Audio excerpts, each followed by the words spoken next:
Assalamualaikum warahmatullahi wabarakatuh. Perkenalkan, saya Bravo Jaka Buana dengan NIM 230401010218 dari program studi informatika kelas IF 301. Pada kesempatan ini saya akan memaparkan presentasi tentang dengan judul Misinformasi dan Kesadaran Hukum Warga Negara Digital. Studi kasus hoax listrik padam 7 hari yang lagi viral akhir-akhir ini. Presentasi ini disusun sebagai tugas mata kuliah tugas UAS Pendidikan Kewarganegaraan dengan dosen pengampu Haji Trayanti Wisalina, AMD SS MSI. Tempat dan tanggal penyusunan Samarinda 12 Februari 2026. Semoga materi ini bermanfaat untuk membuka sudut pandang kita sebagai warga negara di era digital.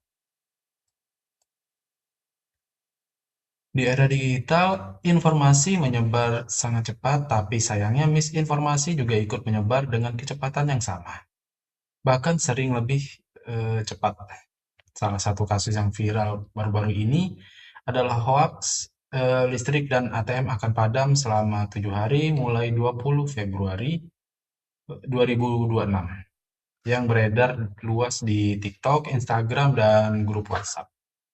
Hoax ini menimbulkan kepanikan. Orang menimbun lilin, menarik uang tunai, membeli bahan makanan, dan menyebarkan pesan berantai tanpa diverifikasi terlebih dahulu. Pada tabel di slide ini terlihat data empiris, yaitu platform utama penyebarannya adalah TikTok, Instagram, WhatsApp, dan lain-lain. Jangkauannya 15 provinsi dengan lebih dari 5 juta tontonan dan interaksi. Kelompok rentan terutama usia 30 ke atas di kota-kota besar yang literasi digitalnya belum merata. Respon resmi klarifikasi Kominfo atau Komdigi baru muncul beberapa hari setelah hoaxnya viral. Dari sini fokus masalah yang saya identifikasi adalah rendahnya literasi digital dan kesadaran hukum warga negara dalam menyaring informasi. Kesenjangan antara kebebasan berekspresi dan tanggung jawab hukum di ruang digital. Potensi gangguan terhadap kepercayaan publik dan ketahanan nasional akibat hoax yang berulang. Dalam menyusun presentasi ini, saya menggunakan pendekatan studi kasus. Objek kasusnya adalah hoax listrik padam 7 hari yang viral pada Januari sampai Februari 2026 di berbagai platform media sosial. Yang paling ramai itu di TikTok. Langkah-langkah pendekatannya mengumpulkan data dari berita online, klarifikasi resmi pemerintah, dan laporan lembaga yang membahas fenomena hoax. Menyusun kronologi penyebaran dari potongan video yang beredar, lalu narasi dramatis hingga respon masyarakat. Menganalisis dampak sosial, hukum, dan psikologis yang muncul di masyarakat. Menghubungkan temuan lapangan dengan teori-teori yang dipelajari di pendidikan kewarganegaraan. Seperti negara hukum, hak dan kewajiban negara, penegakan hukum, dan ketahanan nasional. Studi kasus dipilih karena mampu menggambarkan gap nyata antara idealis hukum yang kita pelajari di kelas dengan realitas perilaku warga negara di dunia digital. Untuk menganalisis kasus ini, ada beberapa teori utama yang menjadi landasan, yaitu teori negara hukum, Rechtsstaat. Indonesia menegaskan diri sebagai negara hukum, artinya segala aktivitas warga negara dan pemerintah harus tunduk pada hukum, bukan pada opini atau isu yang belum jelas sumbernya. Hak dan kewajiban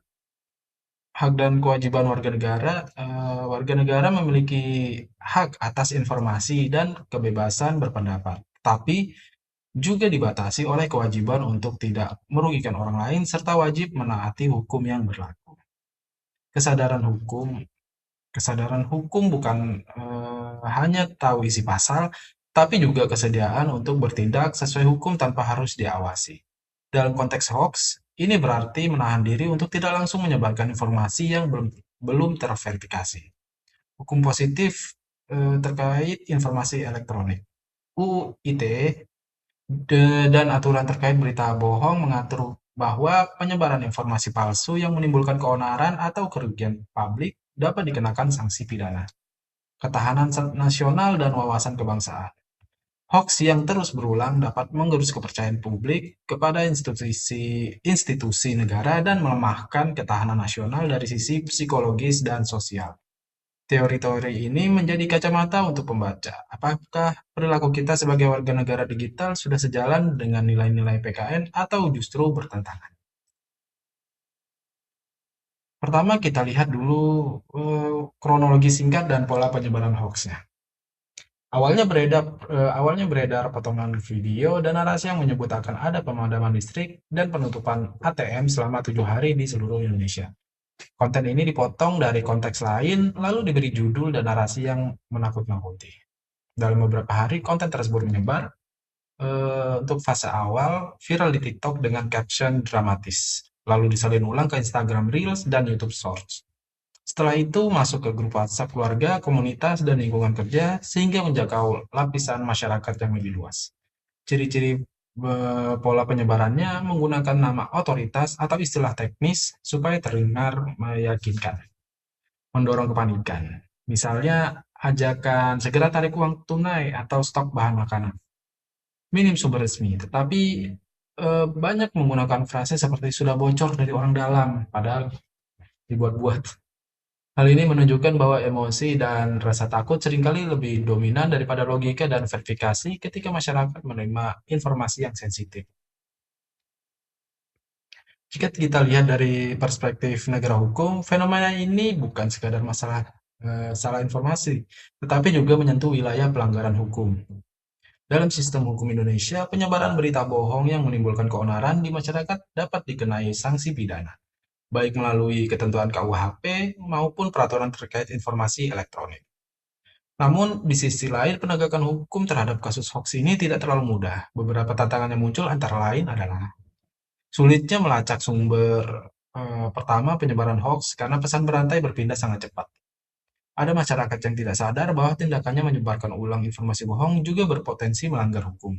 Keterbatasan kemampuan aparat untuk mengawasi seluruh ruang digital secara real time.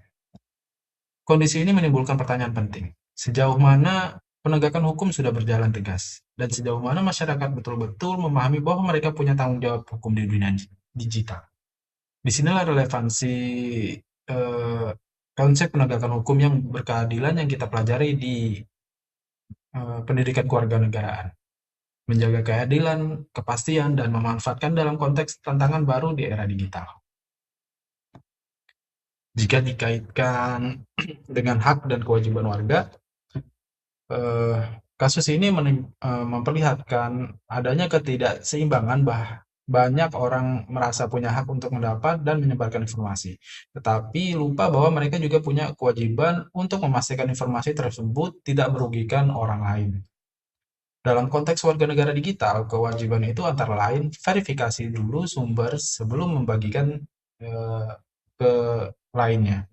Lalu menggunakan akal sehat ketika membaca informasi yang sangat ekstrim atau menakutkan.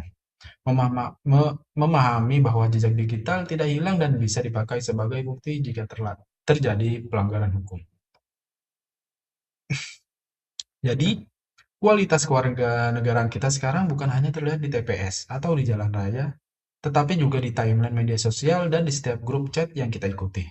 Orang yang secara teori paham pendidikan kewarganegaraan, tapi tetap asal share hoax, menunjukkan bahwa pemahaman teoritis belum sepenuhnya menjadi sikap dan perilaku. Dampak dari hoax ini tidak hanya pada level individu, tetapi juga pada level sosial dan ketahanan nasional. Secara sosial, hoax menimbulkan kepanikan yang tidak perlu seperti penarikan uang dan pembelian barang secara berlebihan. Lalu ada ketidakpercayaan terhadap informasi resmi karena orang lebih percaya pada isu yang beredar di grup. Dalam jangka panjang, jika pola seperti ini terulang, bisa terjadi erosi kepercayaan publik pada pemerintah dan lembaga negara. kerentanan terhadap manipulasi isu yang bisa dimanfaatkan oleh pihak tertentu untuk tujuan politik atau ekonomi. Gangguan terhadap ketahanan nasional, terutama di dimensi psikologis, ideologi, dan sosial budaya. Dari kacamata pendidikan kewarganegaraan, ini menunjukkan bahwa hoax bukan hanya masalah teknologi informasi, tetapi juga masalah wawasan kebangsaan, ketahanan nasional, dan kualitas karakter warga negara. Berdasarkan pembahasan tadi, ada beberapa poin kesimpulan utama. Pertama, hoax listrik padam 7 hari menunjukkan bahwa misinformasi dapat menyebar sangat luas ketika literasi digital dan kesadaran hukum warga negara masih rendah. Kedua, sebagai negara hukum, Indonesia telah memiliki perangkat hukum untuk mengatur dan menindak penyebaran hoax. Tetapi proses penegakannya masih menghadapi tantangan teknis dan kultural. Ketiga, fenomena ini dapat mengganggu kepercayaan publik dan berpotensi melemahkan ketahanan nasional jika tidak ditangani secara sistematis. Dari kesimpulan tersebut, beberapa rekomendasi yang dapat dianjurkan adalah pemerintah dan lembaga terkait perlu meningkatkan kecepatan dan kualitas komunikasi krisis, sehingga klarifikasi resmi tidak kalah cepat dari hoax. Perguruan tinggi termasuk kita di Unsia perlu mengintegrasikan kasus-kasus nyata seperti ini ke dalam pembelajaran pendidikan kewarganegaraan agar mahasiswa lebih peka dan kritis terhadap isu aktual. Secara pribadi, kita sebagai mahasiswa dan warga negara perlu membiasakan cek fakta dulu sebelum share, serta memahami bahwa setiap tindakan kita di dunia maya juga memiliki konsekuensi hukum dan moral. Dengan langkah-langkah itu, diharapkan kita bisa menjadi warga negara digital yang tidak hanya cerdas secara teknologi, tetapi juga dewasa secara hukum dan etika. Dalam penyusunan materi ini, saya merujuk pada Undang-Undang Dasar Negara Republik Indonesia tahun 1945, bahan kuliah pendidikan kewarganegaraan, lalu pemberitaan dan klarifikasi resmi terkait hoax listrik padam 7 hari dari media online dan lembaga pemerintah, lalu ada artikel dan laporan tentang penegakan hukum, UU ITE, dan pelanggaran hak warga negara dalam konteks digital. Dan terima kasih telah menyimak presentasi ini sampai akhir. Semoga kita semua bisa menjadi warga negara digital yang lebih bijak, kritis, dan bertanggung jawab. Wassalamualaikum warahmatullahi wabarakatuh.